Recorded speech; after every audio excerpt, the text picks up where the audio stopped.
The alarm pierced through Sarah's apartment at 6:30 a.m., but her body felt like it had been awake all night. She rolled over, checking her sleep app, 7 hours and 12 minutes. Perfect, according to every wellness guru she'd followed. So why did she feel like she'd been hit by a truck? In the bathroom mirror, her reflection told a different story than the data. Dark circles shadowed eyes that used to sparkle.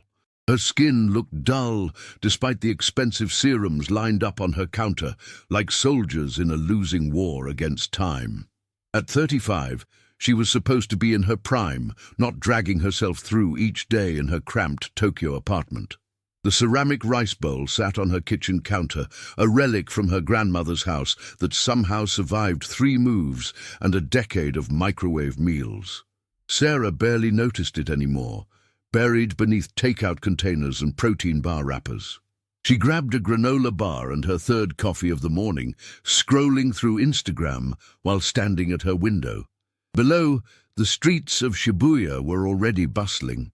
A group of elderly Japanese women walked past her building with deliberate steps, their posture straight despite their age. One carried a small bag, probably heading to the market.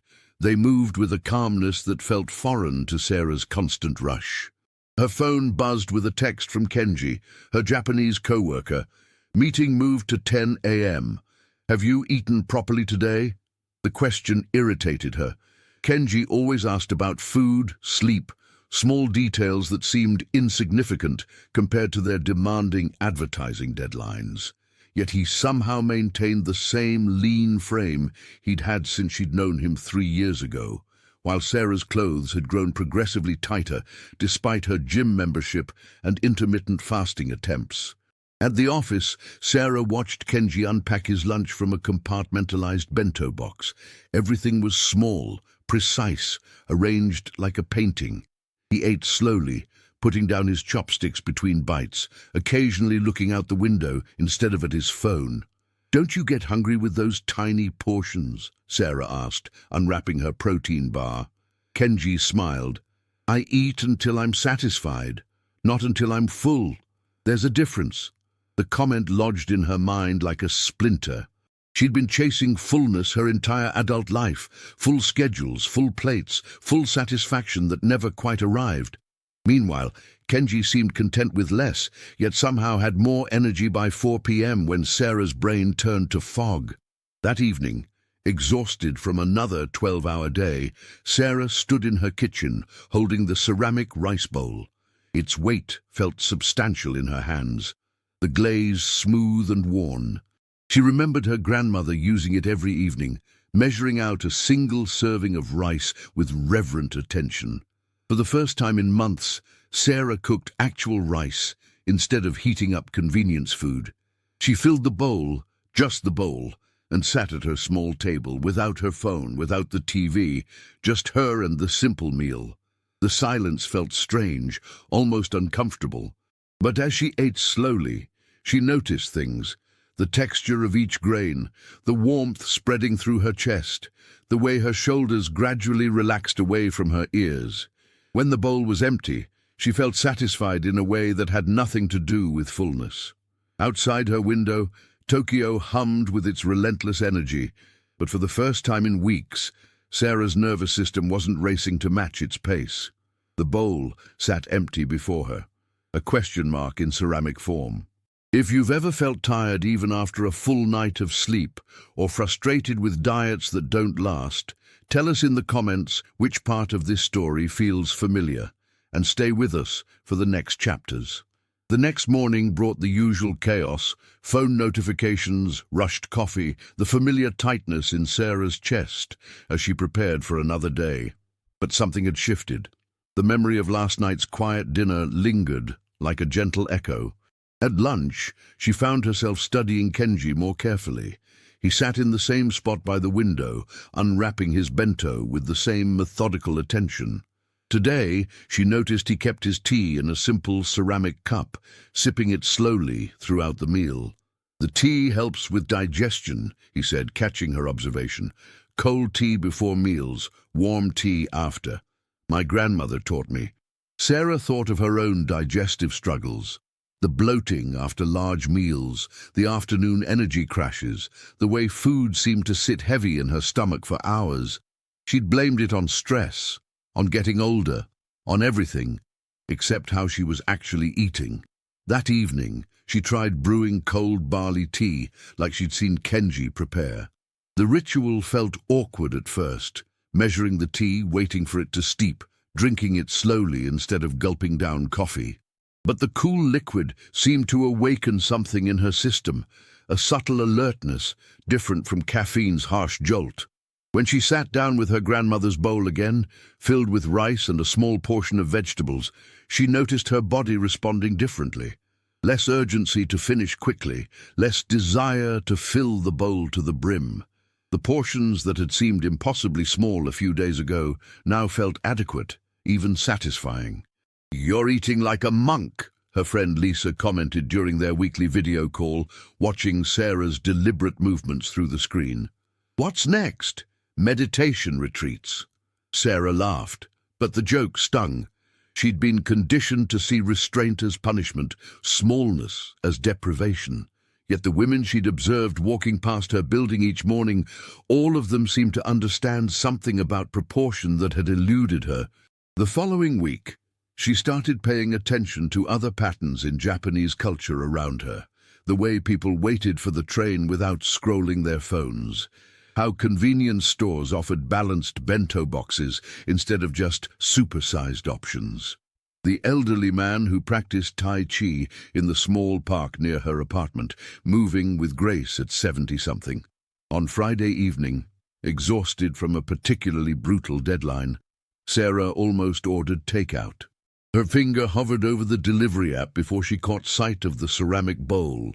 Something in its quiet presence reminded her of the choice she had, not between restriction and indulgence, but between chaos and rhythm. She cooked a simple meal, filled the bowl, and ate slowly while rain drummed against her windows. The food tasted better than anything that could have arrived in a plastic container. More importantly, afterward she felt calm instead of sluggish, centered instead of scattered. Kenji had mentioned something earlier that week about harahachi bu, eating until you're 80% full, not as a diet rule, but as a way of honoring your body's actual signals. Sarah was beginning to understand that her body had been sending signals all along. She'd just been too rushed to listen. As she washed the bowl that night, she wondered what else she might discover if she slowed down enough to pay attention. The ceramic surface gleamed under the kitchen light, patient and enduring, holding space for whatever came next. 3 weeks into her quiet evening ritual, Sarah noticed her jeans fitting differently. Not dramatically, no sudden transformation, but a subtle ease where there had been tightness. More surprisingly, she was sleeping better despite changing nothing about her bedtime routine. "Maybe it's the mindful eating," her doctor suggested during her routine checkup, glancing at the slight improvement in her blood pressure readings. Stress affects digestion more than most people realize. Dr. Nakamura, a soft-spoken Japanese physician, had been gently encouraging Sarah to examine her lifestyle habits for months. In traditional medicine, we understand that how you eat is often more important than what you eat. Your nervous system needs to be calm for proper digestion. The idea felt revolutionary and obvious at the same time. Sarah thought of all her rushed meals, eating while checking emails, wolfing down lunch between meetings, stress eating late at night while scrolling social media. She'd been expecting her body to function optimally while constantly activating its fight-or-flight response. Kenji invited her to join him for lunch at a small restaurant in Harajuku that specialized in traditional set meals. "My grandmother took me here when I was young," he said as they walked. "She wanted me to understand that eating is sacred time." The restaurant was tiny, just 8 seats at a counter. The elderly chef worked silently, arranging small portions of seasonal vegetables, grilled fish, and perfectly seasoned rice. Each element occupied its own section of a lacquered tray, creating a visual harmony that made Sarah's usual lunch combinations seem chaotic. This is called Ichiju Sansai, Kenji explained. One soup, 3 sides plus rice. It's about balance, not just nutrition but colors, textures, temperatures. Watching the other diners, Sarah noticed how they paused between bites, how conversations happened in gentle intervals rather than continuous streams. The meal lasted 40 minutes, yet nobody seemed rushed or impatient. Her phone buzzed with work messages, but for once she let them wait.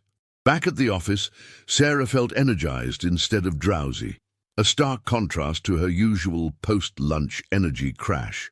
Her afternoon productivity soared, and she found herself more focused during meetings. Lisa noticed the changes during their next video call.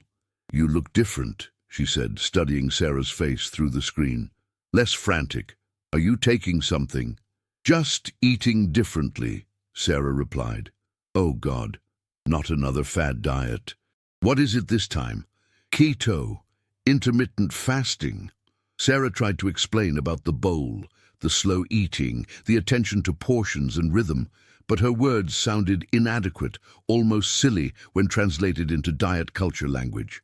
"So basically, you're eating tiny amounts and convincing yourself it's enough," Lisa concluded. "That's just restriction with extra steps." The conversation left Sarah questioning herself. Was she falling into another diet trap, disguised as cultural wisdom? But when she sat down that evening with her grandmother's bowl, the doubt faded. This wasn't about rules or deprivation. It was about actually experiencing food instead of consuming it. The ceramic bowl held exactly the right amount, no more, no less. As she ate, Sarah realized she was developing a different relationship with satisfaction itself. Not the frantic fullness she'd chased for years, but a quiet contentment that lasted hours after the meal ended. Would you rather force yourself with willpower, or redesign your environment and habits like this character is learning to do? Comment which path makes more sense to you, and share this episode with someone who needs a gentler approach to change. A month later, a work crisis tested everything Sarah had been learning. The agency landed a massive client with impossible deadlines, demanding 16-hour days and weekend work. Her carefully constructed evening rituals crumbled under the pressure. For 3 days straight, she survived on convenience store sandwiches and vending machine coffee. She ate at her desk while typing, barely tasting the food, her grandmother's bowl sitting unused in her apartment kitchen. The familiar tightness returned to her chest, along with the bloating and afternoon crashes she'd forgotten about. On Thursday evening, collapsing into her apartment after another brutal day, Sarah stood in her kitchen staring at the neglected ceramic bowl. It seemed to reproach her with its patient emptiness, a reminder of the rhythm she'd abandoned for work demands. Kenji had maintained his lunch routine even during the crisis, somehow finding 20 minutes each day to eat properly. "How?" Sarah asked him Friday morning, noticing his calm demeanor while she felt frayed at the edges. "When everything is urgent, nothing is urgent," he said simply. "My grandmother survived the war by maintaining small rituals. She said they kept her human when everything else fell apart." That evening, despite her exhaustion, Sarah made rice. Not because she had time, but because she didn't. The familiar ritual of measuring, washing, cooking felt like returning to herself after days of dissolution. When she finally sat down with the bowl, her hands were shaking slightly from stress and caffeine. The first few bites tasted like nothing, her nervous system too activated to register pleasure. But gradually, as she continued eating slowly, something shifted. Her breathing deepened, her shoulders dropped. The constant mental chatter quieted to a whisper. She realized this wasn't just about food. The bowl represented a commitment to treating herself as worth caring for, even when, especially when, external pressures demanded otherwise. The weekend brought more work, but Sarah protected her evening meal ritual like a sacred appointment. She noticed that the half hour of slow eating actually restored her energy for the evening work session, making her more efficient rather than less. Monday's team meeting brought surprising news. Despite the crisis, their client praised the quality of work produced during the deadline crunch. Sarah had contributed some of her best ideas during those evening sessions after her quiet dinners, when her mind was calm enough to think clearly. "Stress eating used to make me useless by 9 p.m., she confided to Kenji during lunch. "But when I eat calmly first, I can work better later." "Your grandmother's bowl is teaching you about sustainability," he said. "In Japan, we have a concept called nagai me demiru, seeing with long eyes. Short-term intensity is easier when you have long-term rhythms." As Sarah held the ceramic bowl that evening, she understood that she'd been living her entire adult life in short-term thinking, cramming food, cramming work, cramming rest into stolen moments. The bowl demanded nothing except presence, but that presence was teaching her to live differently. The weight crisis at work would end, but the lesson would remain. She could choose to maintain her center regardless of external chaos. The bowl would be waiting each evening, holding space for whatever version of herself came home. 2 months into her new rhythm, Sarah scheduled a follow-up appointment with Dr. Nakamura. The blood work results surprised them both: improved cholesterol levels, better blood sugar stability, and markers indicating significantly reduced inflammation. "What changed?" the doctor asked, reviewing the numbers. Sarah tried to explain about the bowl, the slower eating, the attention to portions. It sounded almost embarrassingly simple compared to the dramatic lifestyle overhauls she'd attempted before. "Ah," Dr. Nakamura nodded with recognition. "You've discovered what we call ishokudugen, food as medicine. But more than that, you've changed your relationship with nourishment itself." The real revelation came that evening as Sarah sat with her grandmother's bowl, reflecting on the doctor's words. This journey had never been about the food at all. It was about learning to trust her body's signals instead of overriding them with willpower.